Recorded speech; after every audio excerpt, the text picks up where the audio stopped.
Listening Library presents Beacon Street Girls, Time's Up, by Annie Bryant. Read for you by Cassandra Campbell, with Emily Janice Card, Pamela DePella, Roxanne Hernandez, and Jennifer Beatty Yen.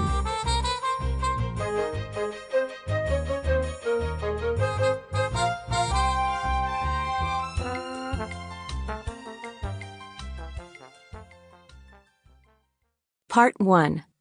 K-Girl Enterprises. Chapter 1. Rock Steady. "They have harnesses and stuff, right?"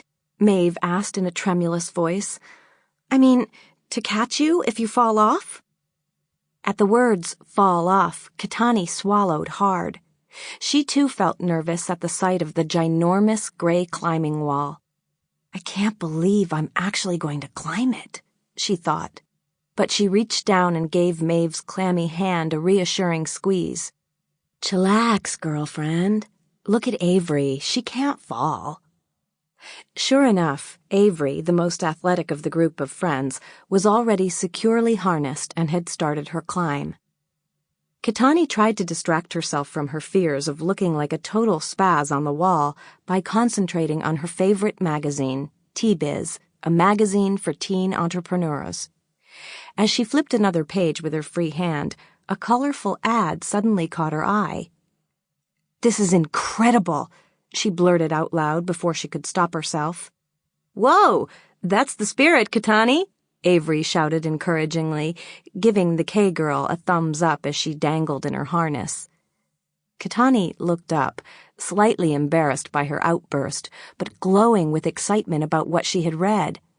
No, it's not that, Ave. Forget the wall.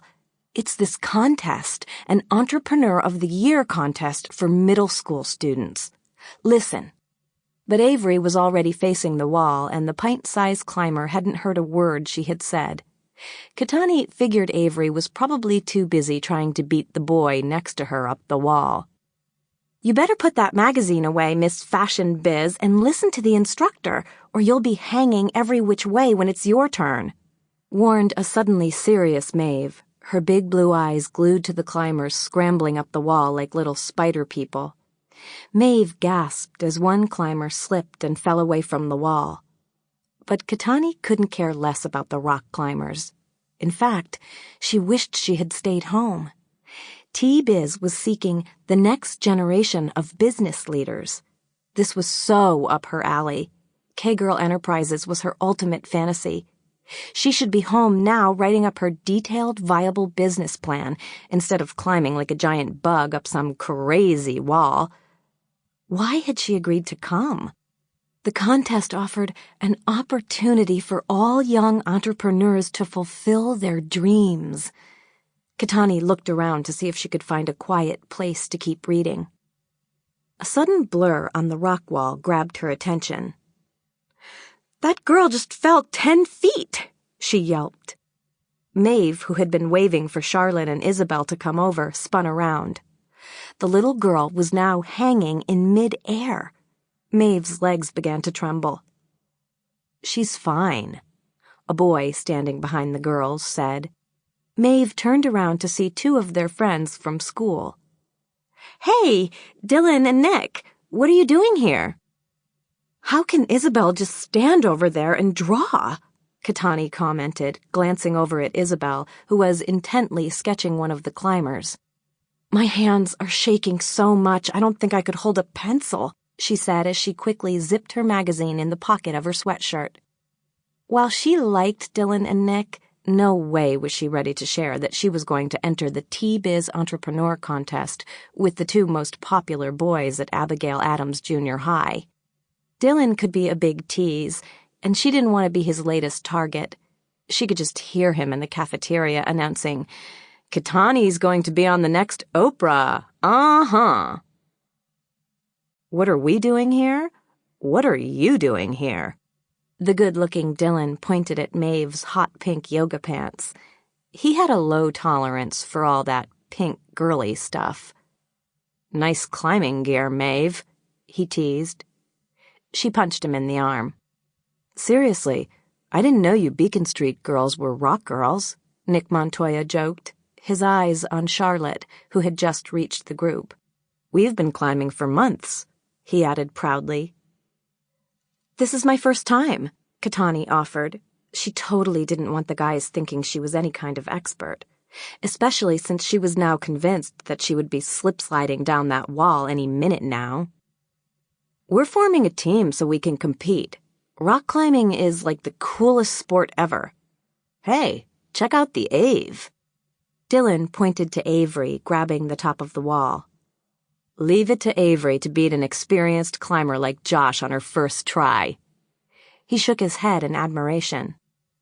"Well, it's not really Avery's first time. She tried it a couple of times in Colorado," Charlotte piped up. Then she blushed, thinking that maybe she sounded like she was putting Avery down. She was, in fact, really proud of her friend and just wanted to explain that Avery was pretty skilled already. "Well, Avery definitely should join our team then. We're going to need all the help we can get because we aren't that great," Nick said, laughing. "Hey, speak for yourself, dude," Dylan protested. Charlotte and Katani looked at each other.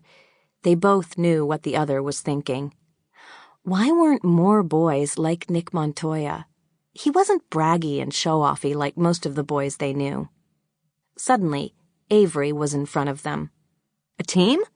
I want to join a team. I'm in, right, guys?" "Oh, yeah," Nick said. "Sweet." Avery threw her fists in the air. "Okay, guys, we gotta find some super competitive climbers if we want to win. Let's get together."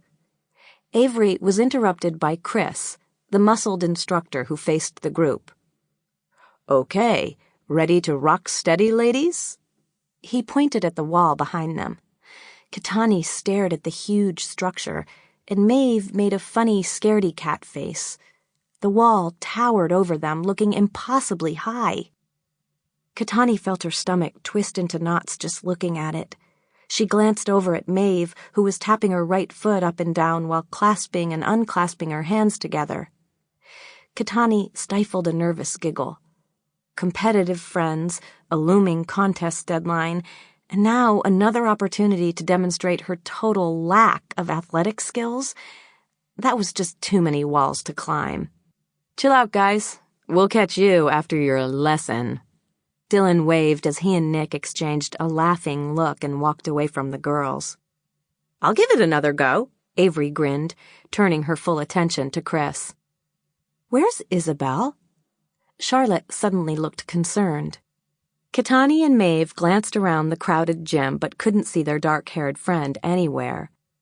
"You girls have to get going or we're going to run out of time," an impatient Chris warned them. "I've got another lesson coming up," he explained. The BSG turned their heads to face him when suddenly Isabel appeared out of nowhere, clutching her notebook. She popped in line next to Avery. Katani whispered, "You better stash that sketchbook in your backpack or it will get lost." Isabel's eyes widened. Her sketchbook was too important to her to ever let it get lost. "Excuse me, Mr. Instructor?" Isabel waved her hand. Maeve couldn't help giggling. "What?" Isabel stared at her friend. "I just want to know if I can go and put my notebook in my backpack. There may be great works of art in here." The artist of the group grinned. Chris just shook his head. "Hurry up," he said, squelching a smile. He began counting as Maeve started a little impromptu hip-hop routine to 1, 2, 3, and Isabel sprinted across the gym, darting in between climbers and parents. Stashing her sketchbook in her green backpack, she was back in less than 12 seconds. Avery gave her a high five, and the BSG were ready to climb. Well, 3 of them were. Linking pinkies, Katani nibbled on her lip and Maeve twirled a curl. Chris carefully went over the general climbing rules again and showed the girls how to strap on the safety ropes. Within minutes, all the BSG were harnessed and on the beginner's wall.